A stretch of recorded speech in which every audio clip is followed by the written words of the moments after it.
This is Reggie again. This is a video I like to call aspirins versus apples.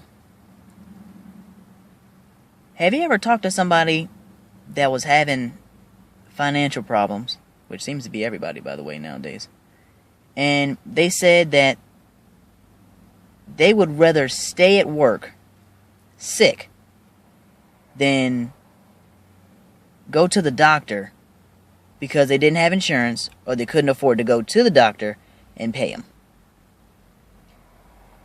I know a lot of people like that. In fact, a few people that work for me are like that. I'm like that.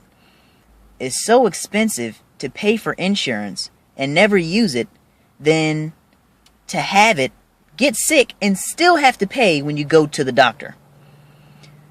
Kind of like a catch-22. You can have a car for 15, 20 years, never get an accident, and when you get in an accident, the car not be worth anything, and you not get anything for it, but you paid $40,000, $50,000 in the last 10, 15 years for nothing, really, at the end of the day. But the whole theory of apples versus aspirins is, some people would rather go to work and then pay for the things that they need when they need it, because that's the only option they have, rather than try to put money aside for something they don't know is going to happen and then have it when they need it. That sounds good when you have the option, but when you have to choose either apples or aspirin or food or healthcare, some people don't have a choice.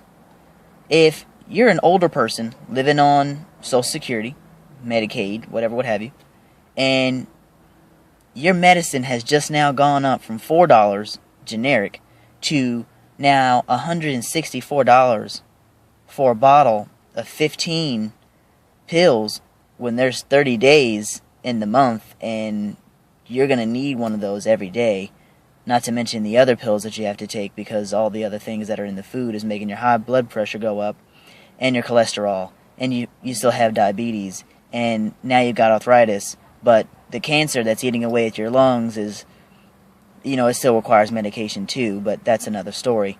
But you're still trying to pay for one medication on your $1,000 to maybe $1,500 a month if you're lucky, and you don't know if you're going to use that $150 for the medicine that you need or the food that you're also going to need. And not to mention gas prices are, $4 a gallon, and the 1994 Cadillac that you have has an oil leak, but you can't afford to get that fixed either. So you're just going to keep doing what you got to do to get to, that next step. That's a pretty tough decision when you really don't have anybody that's going to help you. Now, the good old system will love to say, oh, well, if you can't afford to buy the things you need, or if you lost your job, or if your income level isn't at, such and such a rate, then we can go ahead and help you out with buying food, which is great. I mean, $200, $300, $400, $500 for food, per month is great when you've got 2, 3, or 4 kids. But, those people that are unfortunate that don't have kids, that are still, struggling to make that car payment, to pay rent, to pay for, the credit card bills or the student loans that never go away even if you claim bankruptcy, and which really don't matter anyway because nobody's hiring even if you do have a degree.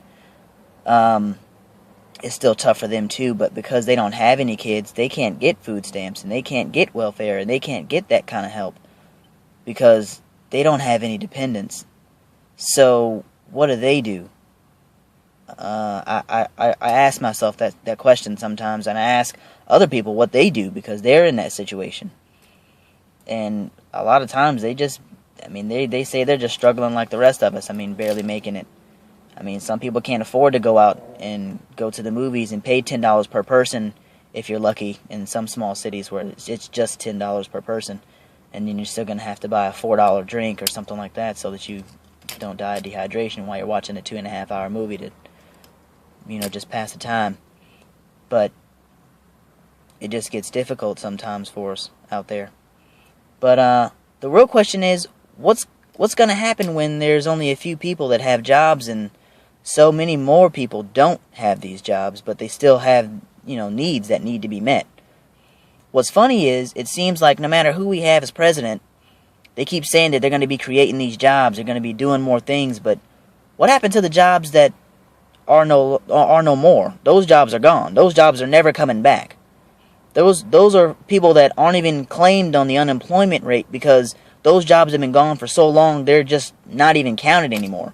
Their unemployment is gone. They're not getting paid worth anything anymore. And you see 50 and 60-year-olds working at McDonald's because they really can't work anywhere else because nobody wants to hire them and give them full-time status or give them full benefits because they're the ones that really need it. I mean, those are the ones that are now experiencing those hardships, those health concerns.